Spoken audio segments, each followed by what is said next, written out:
from 1984, or maybe 1985. Here's the realistic SCP-14 cassette player. It's not a recorder. It was our catalog 14-1028. Does that just scream 1984 or not? It really does. Thumb wheel volume and balance controls, normal or chromium dioxide metal tape selector, plays all cassettes. Auto stop saves batteries, protects tape, LED low battery indicator, 1/8 inch 3.5mm stereo headphone jack, vinyl carry case with belt attachment and adjustable shoulder strap. Requires 2 AA or rechargeable NiCad batteries or external adapter. Requires headphones with a 1/8 inch stereo plug. And when they mean it requires headphones, they mean it requires headphones. When I got this from Goodwill and I noticed there was some battery corrosion, and I plugged new batteries in and cleaned it out, and it didn't work. And eventually I saw something in the owner's manual that showed you have to have headphones plugged in for it to work. There's some type of electrical interlock that keeps it from working without headphones. So here's some more 1984 people. Let's open it up and see what's in here.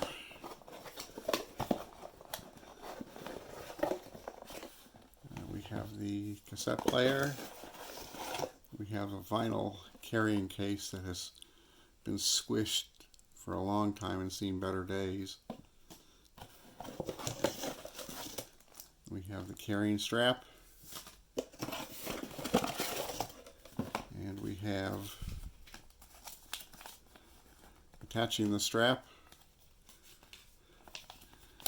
And we have instructions.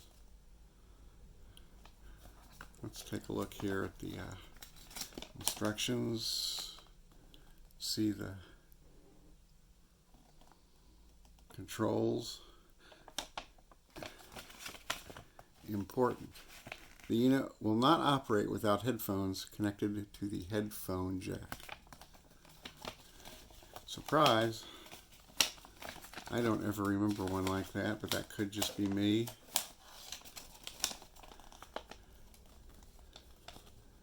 Nothing too interesting in the instructions if you've ever used a cassette player.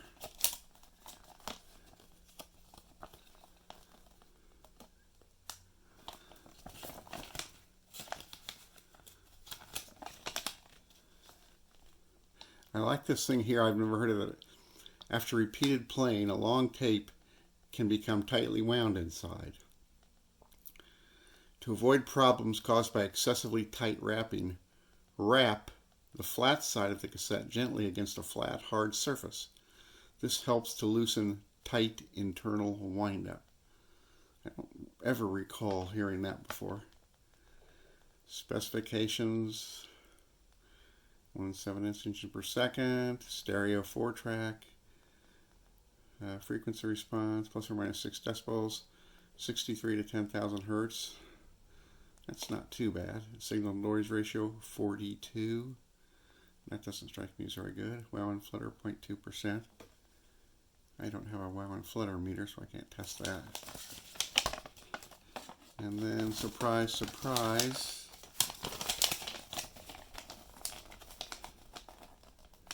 a schematic.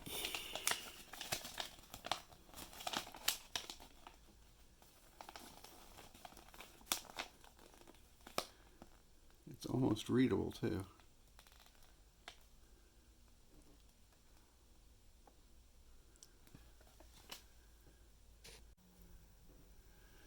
The case doesn't really fit very well anymore. It had been smashed in the box for a long time and unused. So it's kind of loose all over. But it has punch outs for the controls and the power source and a place in the back for the belt clip if this had one. And the carrying straps would attach through those spots there.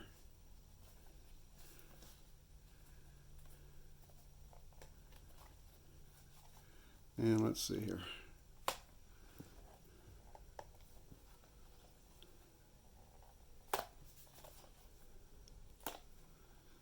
does open up so you can get a cassette in and out.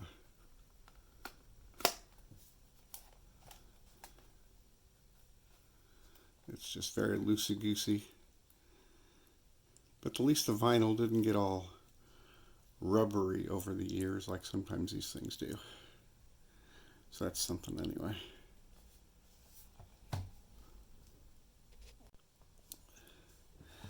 Looking at the unit, it's not unattractive.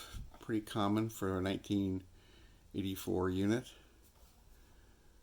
Tape direction and scale. Automatic stop, stereo mate, which was, I guess, a line of their products.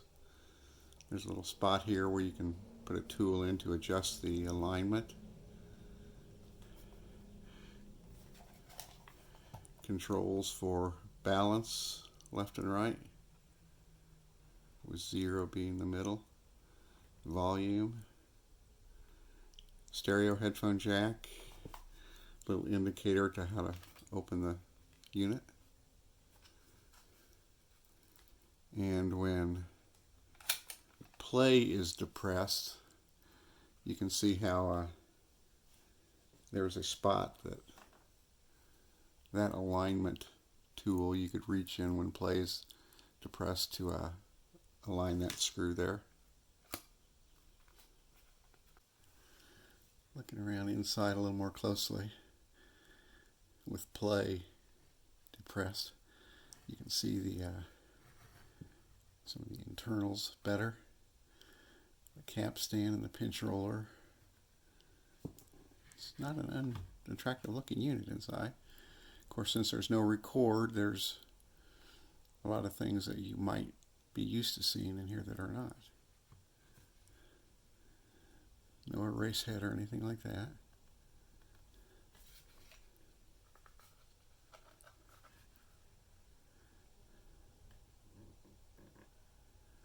Hopefully we can see that. That's obviously a stereo head. So, truth in advertising.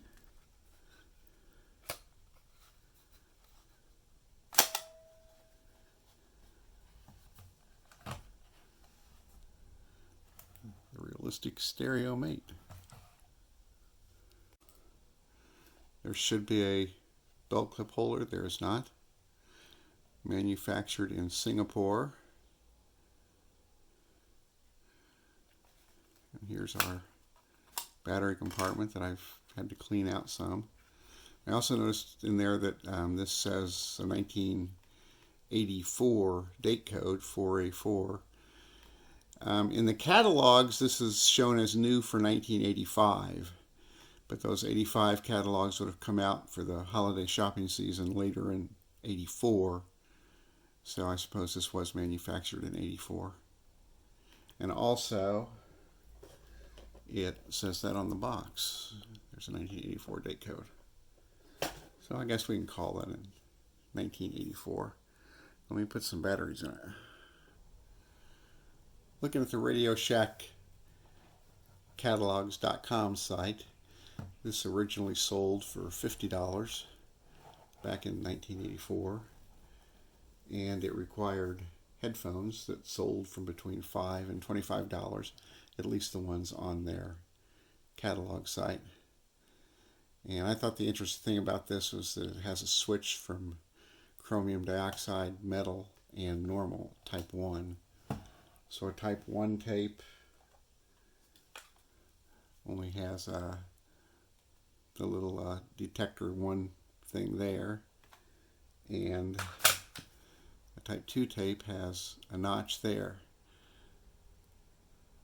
And a metal tape would have 2 more notches here, but I don't have one of those available right now to show.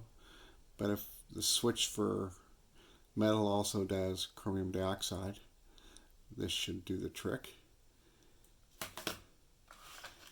And viewers know that I've always used the Walker's tape for my cassette examples, and I had made a copy of that tape because I've used it so much that you'll look at that as a type 1 example, which is a 120 microsecond bias. and we'll use the Maxell Type 2 tape, which is 70 microsecond bias for our other switch selection spot. Alright, we've put the Walker's tape in, the original one, not the copy.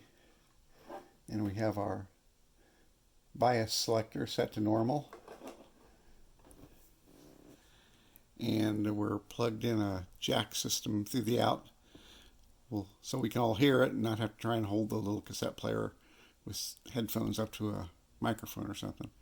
We'll just run it through here so we can all hear it. Let's listen to what it sounds like.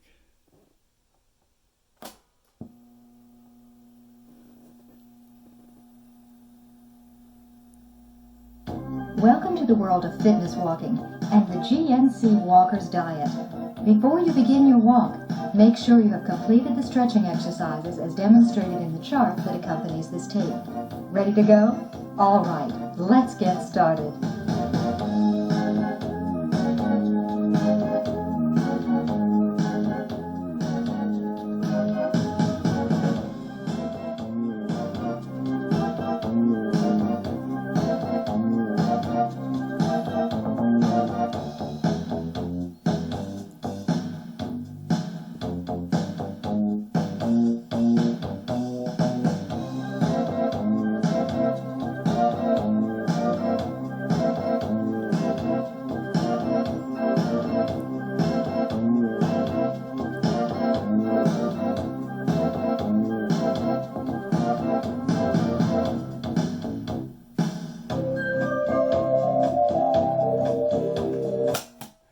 That should give us a good enough sample of that. Now let's switch and put the chromium dioxide tape in. I dubbed that Walker's tape onto a chromium dioxide tape.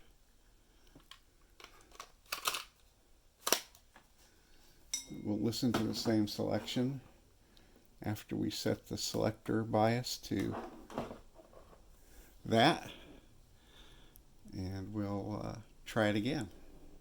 See if we can hear any difference through our ears.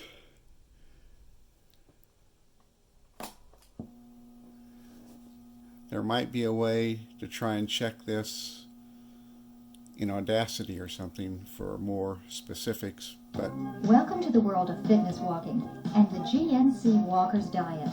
Before you begin your walk, make sure you have completed the stretching exercises as demonstrated in the chart that accompanies this tape. Ready to go? All right, let's get started.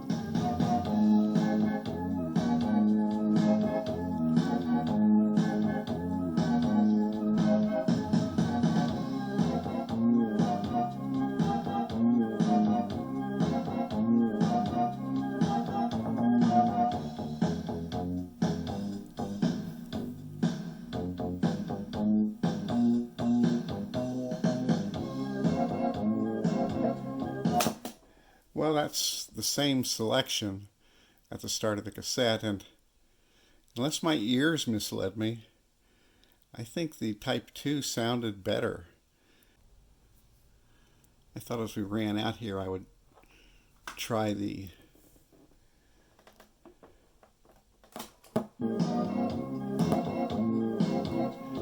balance all the way left, all the way right, volume,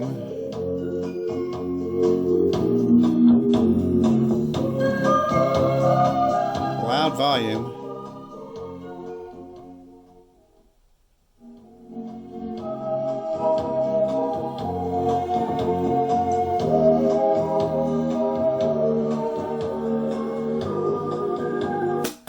so those controls work too. I had kind of wanted to open this up to take a look around inside, but the size of the screws, how small they are, and my history of taking things like this apart before, my visual acuity and the dexterity required to get some of those tiny screws out and back in kind of makes these little screws and disassembly a little no starter for me. So we can't take a look around inside, unfortunately. Well, there you go. That's the Realistic or Radio Shack SCP-14 stereo cassette player from 1984. It just kind of screams 1984, doesn't it? Hope you enjoyed it. Thanks for watching. Bye.